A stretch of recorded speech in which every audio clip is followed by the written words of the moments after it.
Hello mga kasari, mga sisi ko. Good morning. Ayan, dito tayo sa aming kusina sa labas. Sa labas ng bahay. Ayan, ito yung dirty kitchen namin. So, ito yung daily routine ko na pagkagising ko sa umaga, magtimpla ako ng kape and maghahanap ako kung ano yung ulam namin ni Kuya Dave. So, ngayon pala ay dalawa lang kami ni Kuya Dave dito kasi si Kring Kring ay may retreat siya sa kabilang school 3 days. So, kami lang ni Kuya Dave ngayon dito. So, ganda ng light. Ayan, so ngayon mga sisi ay nagprito ako ng isda. Ayan. Prito ako ng isda. Tapos, after nito, pakakainin ko si Kuya Dave. And, ako, nagkape na ako. Nagkain ako ng isang pirasong tinapay. Yung paborito kong tinapay. Yun na yung breakfast ko. So, itong pritong isda ay para lang ito kay Kuya Dave ninyo.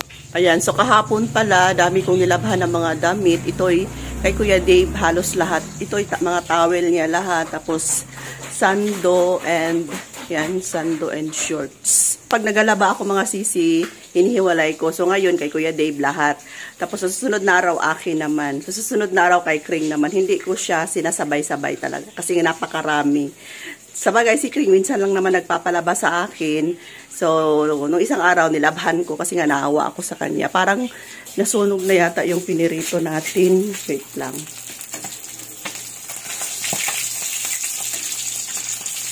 Yan. Pritong isda ni Ate Rose. Ito yung ulam namin ngayon. Tapos ako, baka mamayang dinner, maaga kami mag-dinner. Pabili nila ako kay Kuya Dave ng gulay siguro, yung kangkong. Ako adobong kangkong. Tapos ito pinirito.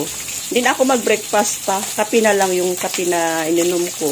Tsaka isang tinapay. And after kung magluto, ito pag na siya, okay na siya. Matigas pa kasi mga sisi, naka-freezer kasi ito, naka-frozen. So, lutuin ko to. Dila ito ng baboy at saka atay ng manok. Ito yung ulam ni Maki, Pupoy at Lugi, yung mga alaga ko. So, anuhin ko ito. Ilaga ko ito mamaya. Sinabawan. Lagyan ko ng malunggay at saka lemongrass. Okay mga sisi, luto na yung isda na ulam ni Kuya Dave. Ito lang talaga yung ulam ni Kuya Dave, wala nang iba. Tapos ako, ito lang yung kinain ko kanina, isang piraso. Ito yung tinapay talaga na binibili ko kasi siya, multi-grains bread big. Siya yung oatmeal, yan, Quaker oats. Kita niyo ba yan? May mga siya, yan. Oatmeal bread.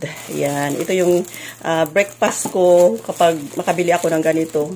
So, gusto ko talaga ito kasi nga, hindi siya masyadong matamis. Yan. Tapos, dito naman sa namin, katatapos ko lang din naglinis. Kasi nga, yung mga kagamitan ni Kring andito pa. Hindi pa niya napasok sa kwarto niya. Tinabi ko lang muna yung table na actually sa labas to mga sisi. Kaya, nagkakagulo yung namin, bahay namin. Kasi nga, yung mga gamit yung ibang gamit ay nandito sa loob ng bahay. Tapos, labas tayo dito. Ipapakita ko sa inyo yung mga ginagawa ni Kring na hindi pa tapos. Ayan. Meron ding table dito sa labas ng terrace. Ito yung ginagawa namin. Ayan. Tinutulungan namin ni Kuya Dave ninyo si Kring na gumawa ng miniature. Ayan o mga sisi o. Ayan. Kasi architect yung course ni Kring. Ito yung final nila na kasama sa thesis na ipapasa sa final nila. Ayan, hindi pa ito tapos kasi maglalagay pa si Kring dito ng mga maliliit na mga kabahayan.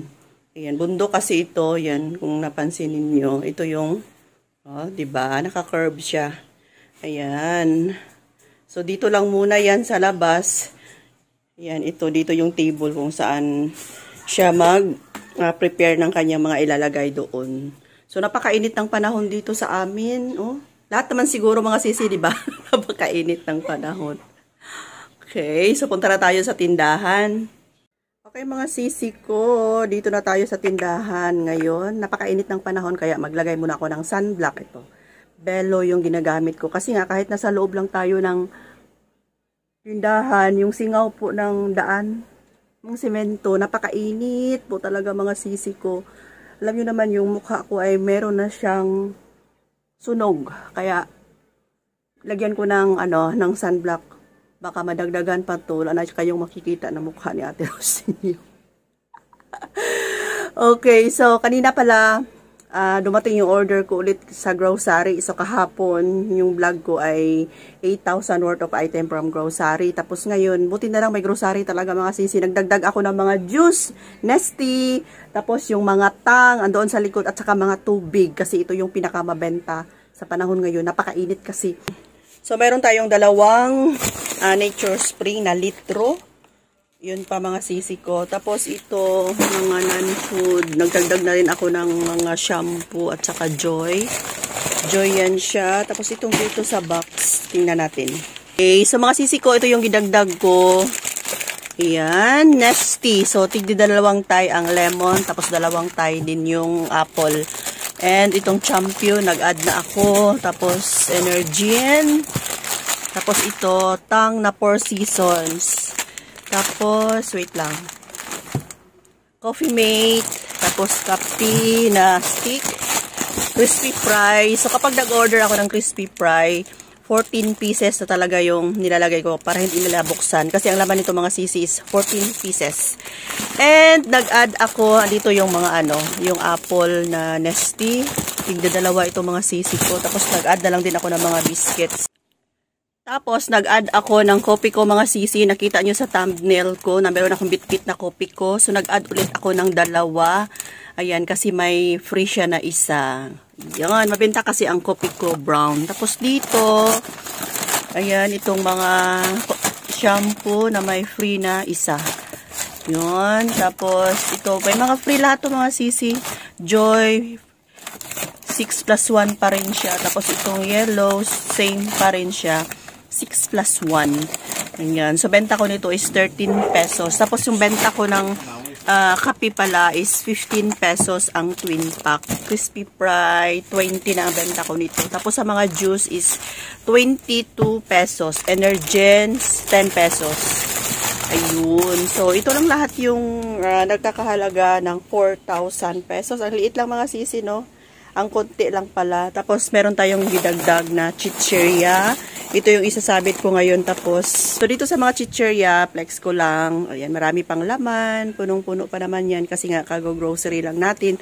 Pero ito dito is kalbo na kasi napakamabenta ang Richie and Moby. Tapos itong mga ganito mga sisi, yung medium size ay sa palengke lang ito mabibili ni Kuya Dave. Kasi sa mga supermarket dito sa amin ay walang ganyan. Parang full out nila sa supermarket. So, sa palengke lang talaga namin ito mabibili. Ayan, sasadyain talaga ito ni Kuya Dave na bilhin sa palengke. So, napakamabenta niyan. Sa mga nakasabit natin ng mga chichirya na malalaki, ayan. Okay pa naman, marami pa. So, hindi pa tayo aalis. Meron namang mabilhan dito lang sa malapit ng mga chichirya. Okay, so sa gamit natin, ito na lang yung mga natira. Ayan. So, paparating na yung bagong stock natin. So, keep on watching. Ipapakita ko sa inyo yun. Bye for now, mga sisi. Yan, may customer si Kuya Dave.